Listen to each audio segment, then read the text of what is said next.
Hello, xin chào các bạn đã quay trở lại với review 5 phút. Ở cuối tập trước, sau khi tiến vào Tàng Bảo Các, Long Hạo Thần đã thông qua 2 khảo nghiệm của kỳ tích chi kiếm. Đến với cửa ải thứ 3 trong khảo nghiệm này, Long Hạo Thần bắt gặp một kỵ sĩ giống mình y đúc.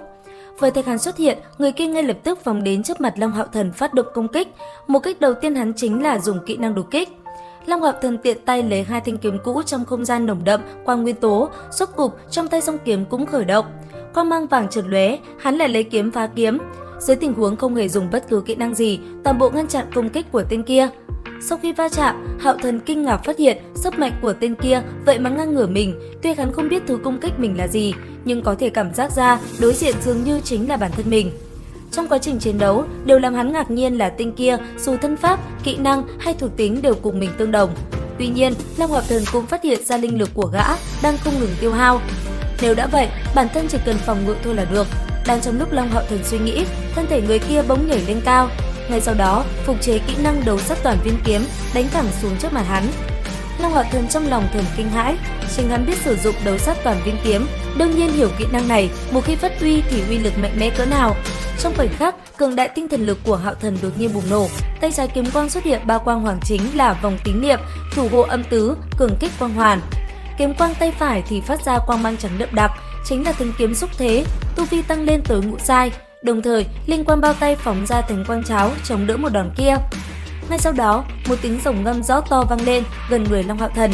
Dưới quang mang vàng chói mắt, Long Hạo Thần sử dụng kỹ năng tấn công mà cả thủ hộ kỵ sĩ và trường giới kỵ sĩ đều có thể học, đích thị là Thăng Long kích. Và không để hắn phải thất vọng, thân ảnh kia trong ngay lập tức tan ra trong không trung. Nhưng đúng lúc này, Long Hạo Thần cảm giác bản thân không có trọng lực, trực tiếp rơi xuống. Mọi thứ đều quay về hắc ám, tất cả quang mang đều biến mất. Trong tối tăm, chỉ có tiếng khẽ thở dốc của Long Hạo Thần. Nhưng mà rất nhanh sau đó, hắn phát hiện mình đã đứng vững thân thể. Chớp mắt là kiếm quang tinh xảo tỏa ra quang mang chói mắt. Thanh kiếm đứng giữa một lôi đài, nó chính là trung tâm của không gian nơi đây. Vì vậy, xung quanh quang kiếm tồn tại vô số hư ảnh, dường như là linh hồn đã hy sinh dưới lưỡi kiếm. Long Hạo Thần từng bước tiến về phía trước, mỗi bước chân lên bậc thang, hắn phải chịu đựng sức ép kinh khủng. Đây là cửa ải cuối cùng của kỳ tích chi kiếm, liệu rằng hắn có thể được nó thừa nhận hay không? Nhìn quang kiếm huyễn lệ trước mắt, Long Hạo Thần cũng kiên định tiến lên, nắm lấy chuôi trường kiếm. Nhưng là đúng lúc này, những linh hồn thoạt nhìn vô hại lại tụ tập quanh người hắn không ngừng lôi kéo nỉ non. Một giọng nói ma mị vang lên: tại sao ngươi lại chọn tham gia thử thách kỳ tích chi kiếm? Làm kỵ sĩ như ngươi thì có gì tốt, bọn họ chưa từng có coi ngươi là người. Ngươi chỉ là công cụ giúp bọn chúng sát hại ma tổng mà thôi, không ai có thể lấy được thanh kiếm này, ngươi cũng vậy. Ngay sau đó, Long Hạo Thần chỉ cảm thấy một sức mạnh to lớn phóng thích vào thân thể hắn, khiến bản thân như muốn ngã quỵ. Cũng trong lúc này, ở bên ngoài thánh điện, Long Tinh Vũ đã tới tìm gặp minh chủ Dương Hạo Hàm. Sau khi nói xong lời cần nói, trước khi rời đi, ông không quên dặn lão Dương nhắc nhở Long Hạo Thần, một khi không đạt đến cấp 7 thì nhất quyết không được đi tìm cha mẹ. Nói xong, Long Tinh Vũ cũng rời khỏi.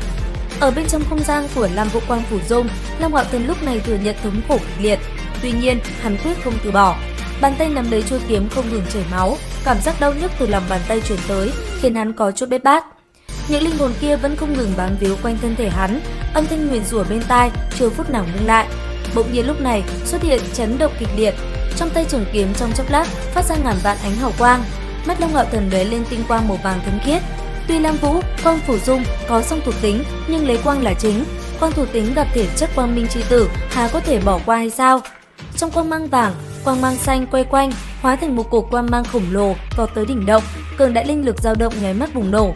Long Hạo Thần rất nhanh cảm thấy thân thể ấm áp như được quang minh ôm ấp. Thanh kiếm sau khi thừa nhận Long Hạo Thần liền trực tiếp nhập vào trong thân thể hắn. Đây không phải thần kiếm bình thường mà là kiếm có linh khí. Khó trách hiện tại Long Hạo Thần hoang mang, không biết kiếm biến đi đâu mất. Đến đây thì cũng hết tập 44 Thần Ấn Vương Tọa. Xin chào và hẹn gặp lại các bạn ở những video tiếp theo.